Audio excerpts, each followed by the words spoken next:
What's up, everybody? You're listening to Salah's Corner with the one and only Salah Muhammad. So I've been on this trip for a little bit. You'll hear this a little bit in an interview. Today I'm going to be sitting down with Tsehaitu of the Black Dragon Breakfast Club. I went to a Rise and Grind, and it was an experience that I highly recommend everybody partake in. But the trip that I was on was I've been watching a lot of like 90s TV shows lately and like 90s movies. If you don't know, I came up through the 90s, so that's kind of something that is a little bit more home to me than some of the new content that's out there. But the common theme that I've seen is how negatively they talk about marijuana.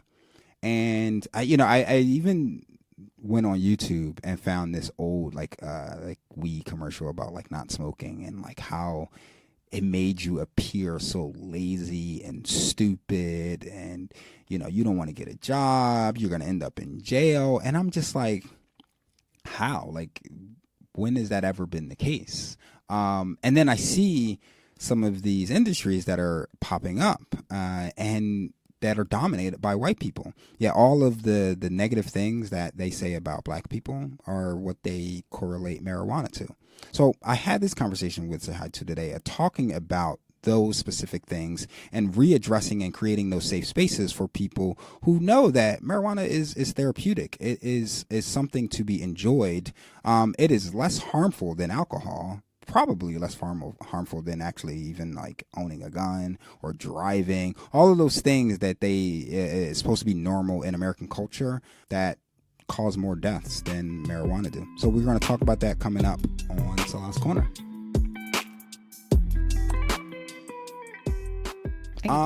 So what's going on? You first of all, let's say your name for everybody. Yeah. So this is Tsehaitu Abi. I'm from the Black Dragon Breakfast Club, and I'm here to talk about what we do. What does it mean to be a Black Dragon? Yeah, so dragons, we are creative, industrious, progressive cannabis supporters who believe in an equitable, shame-free, opportunity-rich industry. First and foremost, we're creative, very creative. Yes.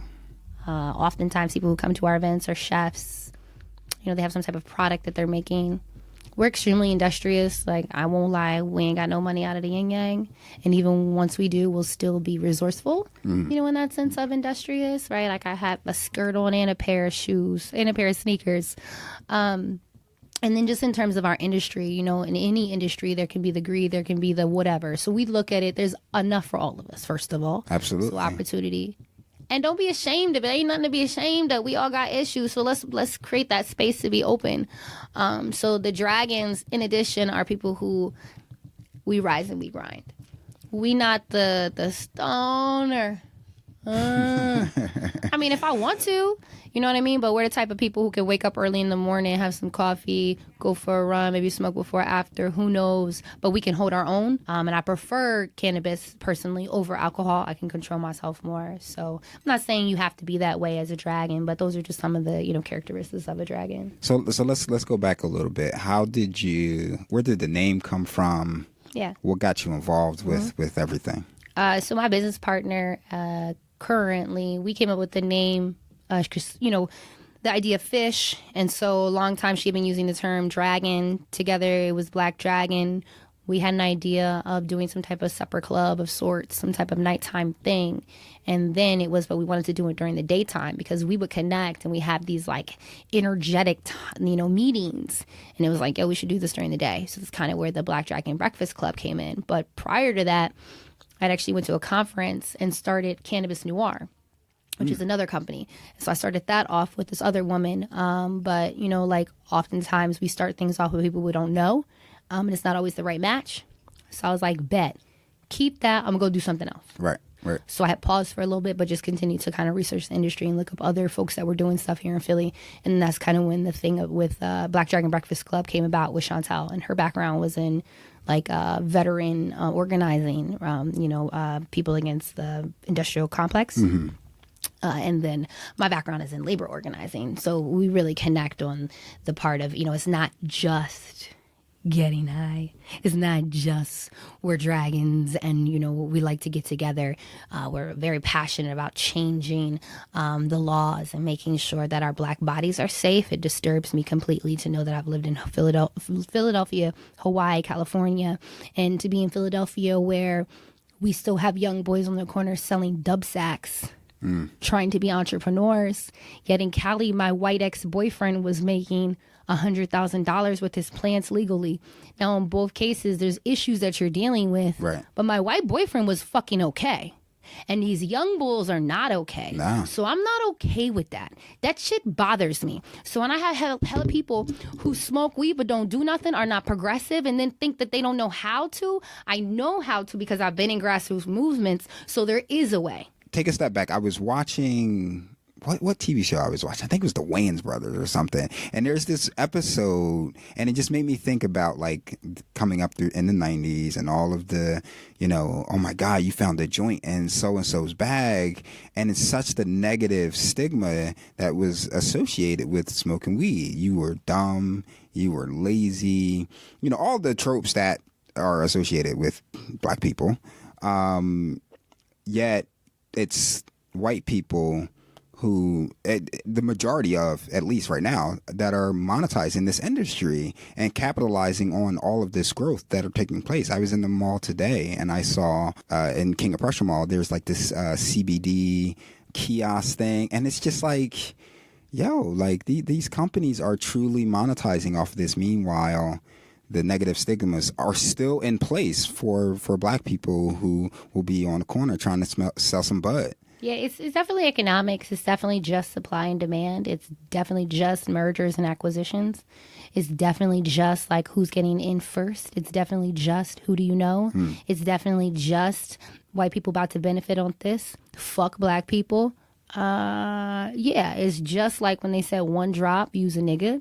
And now to be tan, it's okay. It's just the same shit. Damn. So anybody who's like, fuck weed, I only drink alcohol, I'm like, you dumb as fuck. Because they told you that. They told you it all. They told you all the things. It was a war on drugs. You know what I mean? Like, we got to know our history. Like, the church is telling us because it was the white man's church. Like, no shit. Like, if you know anything about herbal medicine, anything about any indigenous culture, which you don't know because America didn't give us none of that because there's only one page of Hawaiian history that we would even know. I know this stuff because my mom was hella progressive, knew about history, was in the alternative movements in the 70s, got away from the East Coast, went to the West Coast, lives in Hawaii. New alternatives. That was a privilege. She also went to Georgetown and lived in Mount Airy. It's privilege to have access to alternatives. And then when you don't have access, you just listen to what they tell you on the media. You're eating the orange cheese and the white bread and you believe what they tell you. It's okay to smoke cigarettes. Those are my grandparents. They smoked the cigarettes. They drank the alcohol because they said it was okay. Just like it's not okay for me to smoke blunts all day either. But if we're not talking about it even, and we got people too scared to even bring it up in an event, yet people are passionate and we can still have a person say, well, don't just sit around and smoke weed, but I know you're going to drink a glass of wine every fucking night. Yep. You got me fucked up. So how do you combat that negative shit? Because like it's hard for people to grow up. You like I said, you watching on TV every day of how negative and how you can't talk about it, and it's so bad for you to even address it.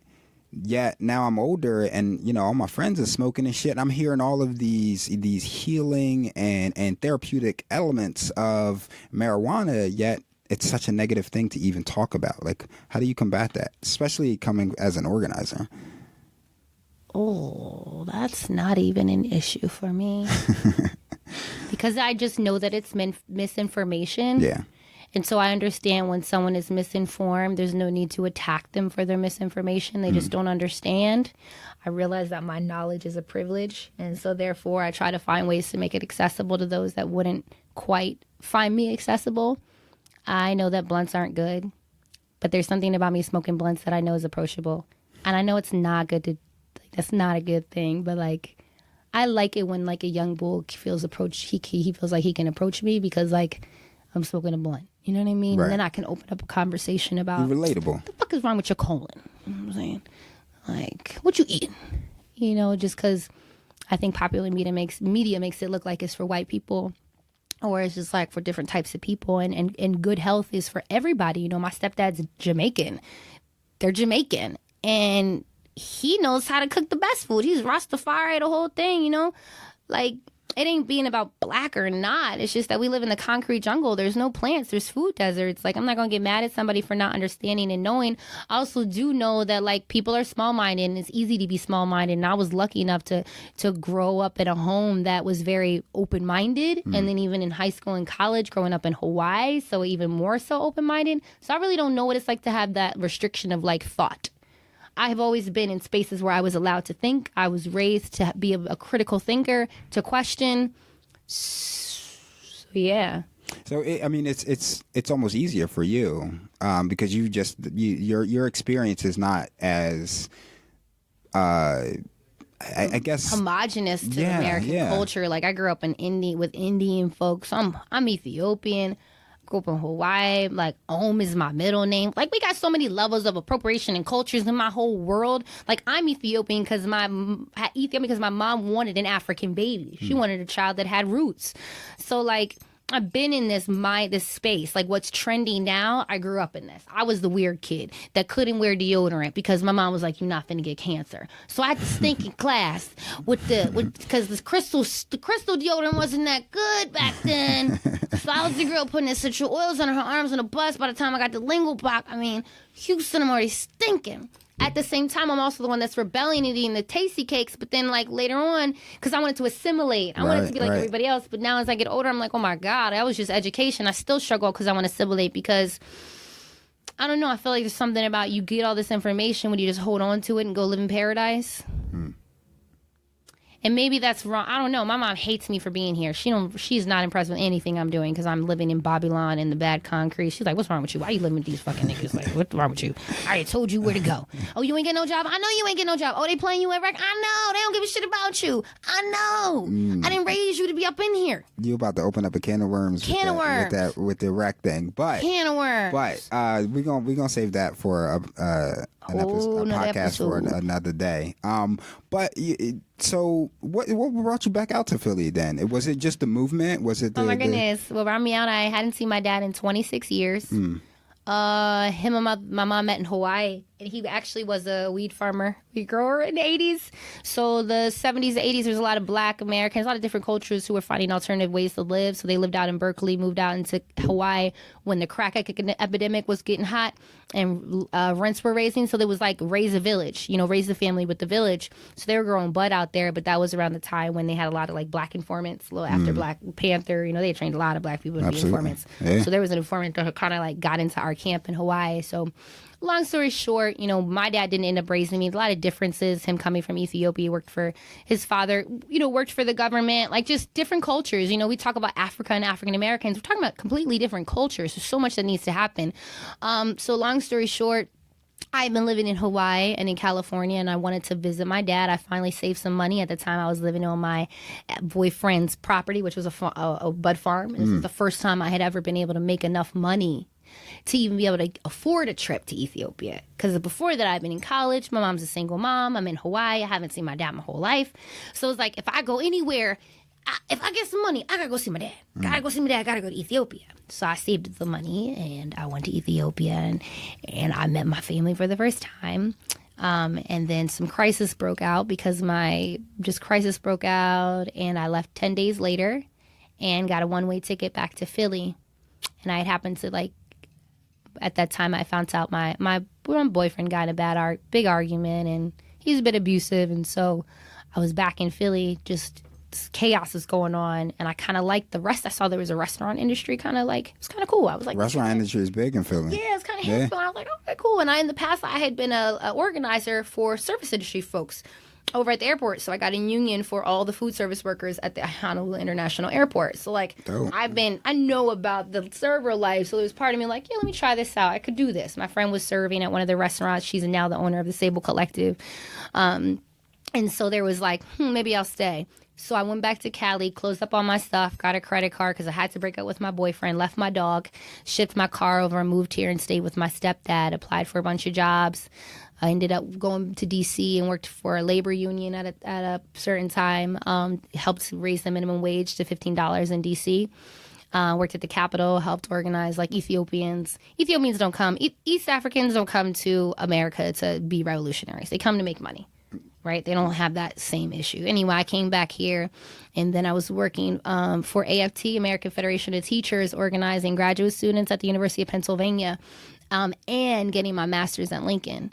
And I needed a company to work in, so I started interning at Rec for a while, and I've been here, finished my master's, stopped doing that, started doing Black Dragon Breakfast Club, and had a dope activation at the Roots Picnic this past weekend. Yo, I missed my opportunity to go to the Roots Picnic. I had to work this weekend, and I was super jealous swiping through everybody's stories, looking at the Roots Picnic, because every year I miss my opportunity to go. 1 year. The Roots Picnic was something cool and special this year. Tina Ferris is one of the main organizers for it. And I work with somebody, Tina's her mentor through Cannabis. And so a couple months ago, I had, know the Roots going on or whatever. I've worked with Don T, kind of worked with them in various capacities. But I was like, it'd be dope if the Dragons could go to the Roots. And, I'm just coming up with ideas. I made a little post on the Over app, posted to the Instagram, like, hey, Quest, can the Dragons come? He's like, yeah, this is all joke made up. But my contact reached out and was like, hey, we might be able to do something about that. And so in the past, I've done like celebrity gift suites. I used to do jewelry when I was in Cali, invested all my time with being like the Etsy community. And I knew a great way to get your product out is celebrity gifting. So it was like, how could we find a way to do some goodie bags and gift the performers? Well, Mary from Cannabis was like, yeah, exactly. And then I'm also like, well, what about a party? So it ended up being able to gift performers, have an activation at the VIP Roots compound right next to like her, HER's tent. Like Jill Scott came over, like Raphael Sadiq. Damn. Like Black Thought's brother, like we're going next year to do it. Damn. That type thing. Like they came to our stuff and was like wow, because they know they've been all over the world, in places where cannabis is legal. So for them, and they coming back to Philly, they know what's up. So to see us doing this, and it then, for them it was like, wait, so what? And we also had like an after party, so we got these goodie bags, all Black owned except for one. A flyer for the after party is just for them. This is the first time I did something like this, big like this, and I had issues with so many different issues coming up. No budget, no money. I've been working for my previous company, work for nothing, and so I don't have any money to do this, but I knew, like, I got to do this. Like, you just got to create and go for it. And they were impressed. You know what I mean? I've done 6 rise and grinds. So after they saw our, we did infused, we did CBD. Wink, wink. We did CBD, infused rock candy, CBD infused sugar. We grew rock candy. We infused brown sugar, infused white sugar, and then we had about 15 other brands there. We had iced tea, a blend from one of my friends, Bernie Basics, mixed with some yerba mate. We did the iced coffee. We brought my couch. We brought my other business partner's couch. We had a rug set up. It was like you were at a living room. It was like a vibe, somebody's house, and networking, vibing, talking about politicking.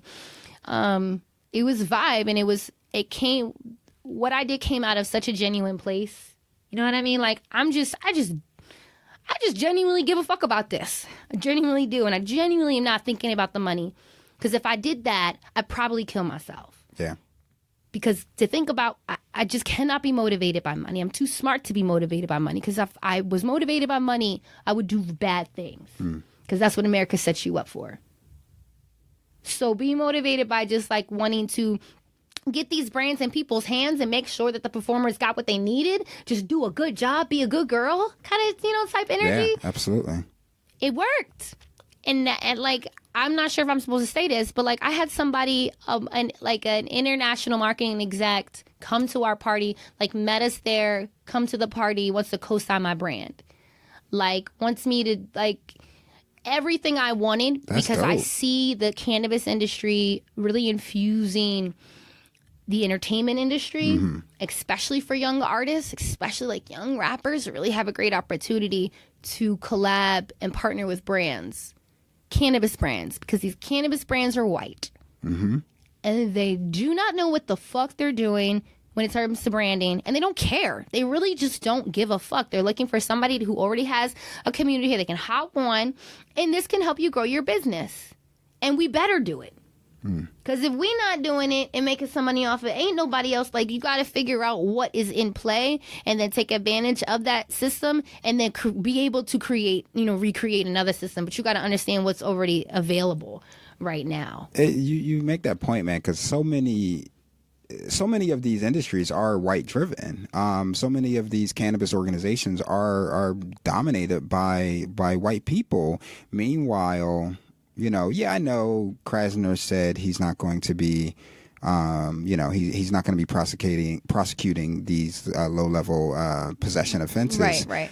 But you still got people sitting in prison for this stuff at the same time. So you got these, I take it even a step further. John Boehner, the former Speaker of the House, is starting his own cannabis company. It's so hypocritical, yet at the same time that they're profiting off of it and figuring out different ways to keep their foot on our necks at the same time. That's what I'm saying. So that's what I'm saying. When I'm in a room and I got people who don't want to talk about it, you're the person who's at work when we all agreed that something was wrong. Now we get in a meeting and your ass don't say nothing. That's a lot. But then once it becomes legal and you wondering why the shit's the way it is, don't wonder why it was. You sat down and you didn't say anything because you timid, because they got you. You're right, they got you. That fire that's burning, they cooled it down. And that's why we got the dragons. Because that fire that's in me that I keep thinking is a bad thing, it's rage that's not going to go away. If I try to get rid, and I can't accept the rage. I was talking to my white coach about it. If I accept the rage, I will not be able to be friends with white people. And I am an advocate of having allies. My cousins are half white. I have very close friends that are white. I've grown up in a very, like my best friend's half white. Like we have these conversations. We'd be like, shit, yeah, your mom. Whew, good thing you white though. You know what I mean? Like it's so fluid when we talk about like racism in these words and in so many ways. But it's true. If I watch the movie They See Us, whatever, I'm going to get angry. I'm gonna have to take a break for a week and not talk to them away. Yeah, that's the thing right now on social media, because so many. I opened up Facebook earlier today actually, and I don't really like Facebook like that, but I'm scrolling through, and it's black person post after post. I'm boycotting. They Don't See Us. I can't watch it because I can't mentally deal with that trauma. And for me, that's how I've always been. So to see, it's funny that you said that, because I was looking at Instagram and I was looking at posts, and I'm really very intrigued by the technology that we have and that we're able to see so quickly people's responses. I mean, it's only been out for a few days. So it brought to my attention, and which I thought for so long, because I've had to stop watching news, stop watching certain things. I can't watch the Sandra Bland thing. I can't, because then when I'm on the East Coast and I'm around white people and they do their crazy shit, I'm ready to lose my fucking mind. So when I'm in a place and I see white people who know what they know it, but then they play like they don't. And then they speak that like in between language. It enrages me on a level. And then when I watch black people play with that whole tokenism, it bothers me on another level. Because I'm like, so y'all know already? After being a union organizer, after like not knowing things, but then being raised by a very alternative people, family, and then taking ethnic studies classes, learning the history of Hawaii, and just like indentured servants, learning the history of like union organizing, and not in the context of white women, but in Hawaii. And then learning about just like the power, you know what I mean? And the power that we do have. I can't go back. Yeah. I can't sit and complain, but then not do anything. So that's why when I was doing my other jobs and was like, we're going to complain about something, I was like, no, wait. There's a lot of technology. There's a lot of things that we could bring in to get better. Otherwise, we're disposable. We're replaceable. Like, if we don't solve the problems, we must not be as smart as we thought we were. Right. Or we're just playing a role to look like we're trying to solve the problems, but we're really just looking for our personal gain.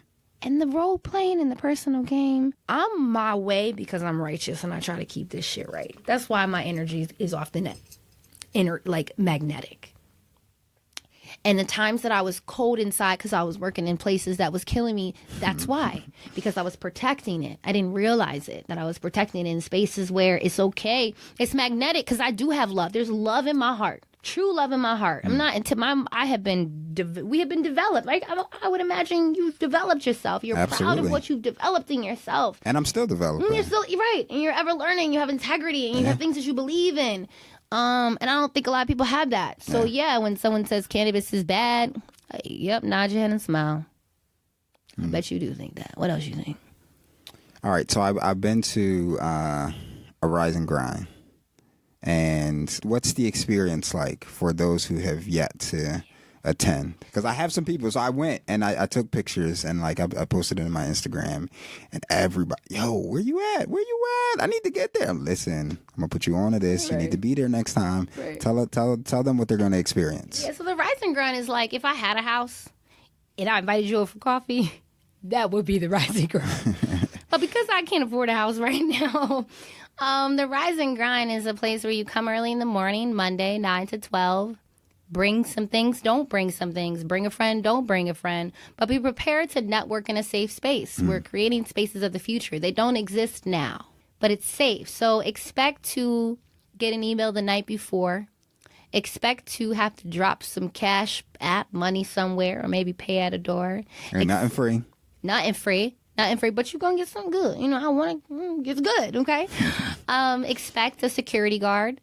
Expect to give a password. Walk in and you'll see me or you'll see my other co-founder. And we're making sure the coffee is brewed. We're making sure there's treats on the table. We're making sure your goodie bags are filled with nice treats. We're making sure the music is ready. Making sure there's some nice art in the space. Making just sure that ambience is good. And there isn't going to be more than 30 people in the room. This isn't a big space. It's small. It's intimate. It's kind of like a coffee shop, but much more comfortable. You're going to see a lot of brown faces. It's brown first. So know that it's safe. It's okay to say the things that you need to say. Because the white folk know you get to be here. Yep. I did not have to let you be here. A big part of this is we're cultivating the space and facilitating. So I want to make your coffee. I want to make your tea. I want to check to see how you like it. I want to make sure you have either a joint or a blunt or a pen, whatever it might be. Hopefully I know who you are and I can introduce you to somebody and you can start a conversation and get to know each other and just be the space to build, to grow, and let it be a space, that you didn't even know you needed. It was definitely an experience for me that, like you said, I didn't know I needed it. And I'm not an early morning person. Let me rephrase that. I'm not happy in the morning, but I get up in the morning very early. So having that, like you said, that Rise and Grind, man, it set me right for the rest of the day. And I was just on cloud nine in more ways than one. Yeah. And it's funny because like, I don't have to smoke to be like this. Right? I don't have to smoke to connect with people. I just like smoking. And to be honest, over the past year, I've just smoked more because like I'm always broke and I don't have any money. And so smoking's the thing that I just do to reward myself. It's just like, well, fuck it, at least I can afford a dub. Shit. That's a damn good reward. But I'm just saying to say like, you don't have to be the avid smoker. You know, you don't have to be smoking every day to come to the Rise and Grind. Actually, the Rise and Grind is for the new beginners. So it's for the person to come and check it out. I want to be able to have a space where the ventilation is perfect, where there's an outdoor area and an indoor area. You know, I want it to be accommodating for a lot of different types of people. I love it when someone comes and says, I wasn't sure if I could have my blunt, so I brought a joint. I wasn't sure if I could even smoke, so I brought this. You know, people aren't sure, but they're really curious. And my goal is I want it to be a safe space for all types of cannabis supporters and cannabis consumers. I understand it can't necessarily be that way, but I appreciate the people that bear with us, you know, with our limitations. For those who are like, I don't smoke that, or it's a little smoky. And I'm like, I know, if only we had a loft in an outdoor area and enough funds to do a non-smokers one and a smoke, you know, just there's just so many social experiences that we need. And there's so many people doing events just to have an event, just to tell people I did an event and don't care about the people in this space. I had to cancel one of the Rise and Grinds because energy wasn't right.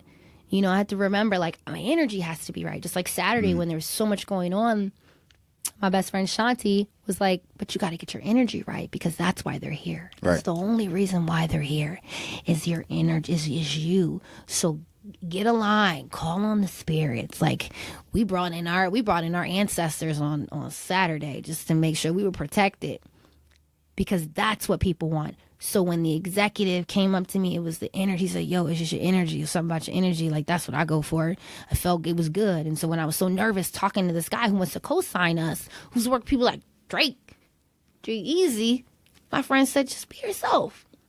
But I think over the past few years, I've been in spaces where I've been kind of protecting myself and not being myself, or being in white spaces that say yourself is aggressive and bad and not good, or yourself seems to keep resulting in not opportunities. So I think Black Dragon Breakfast Club has allowed me to kind of be like, so this is you, and it's okay. You know, my mom would be like, stop smoking. I'm like, okay, no, I know, stop. But you're right. That's another conversation. I'm not here. Dragons don't mean smoking all day. That's all great. No, you keep smoking. Smoke a blunt with a piece of paper. You want to see all that tar right there. Let's talk about it. Let's find a better way. Let's build an appetite to talk about it. Don't be ashamed of what you're doing. Let's just talk about what you're doing and find out what it is that you really want.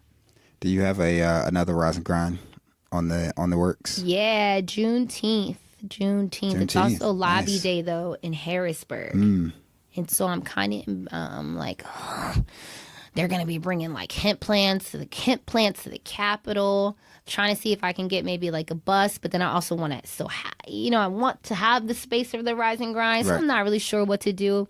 It'd be really nice if a bus was like, here's a bus.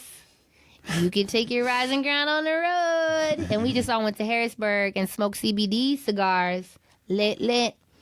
I would love that. That would be dope. Yeah. One day in the future, though. Tsehaitu. How can we find the Black Dragon Breakfast Club? Yeah, blackdragonbreakfastclub.com or on Instagram. That's it. We got a backup account, Black Dragon Breakfast Club Philly. Oh, wait, I forgot. I always ask my final question. What's your most favorite thing in the world right now? I stump everybody. Oh, what's my most favorite thing in the world right now? Probably that I left something that wasn't serving me. And that I'm able to like cry from joy and be over it. Dope. Leave that negative stuff behind, y'all. Leave what ain't working. Trust me, I've been in a number of different companies and corporations and managements that just does not serve any purpose to me other than exploiting me and providing me with a menial paycheck. Tsehaitu, thank you. This was dope. Thank you.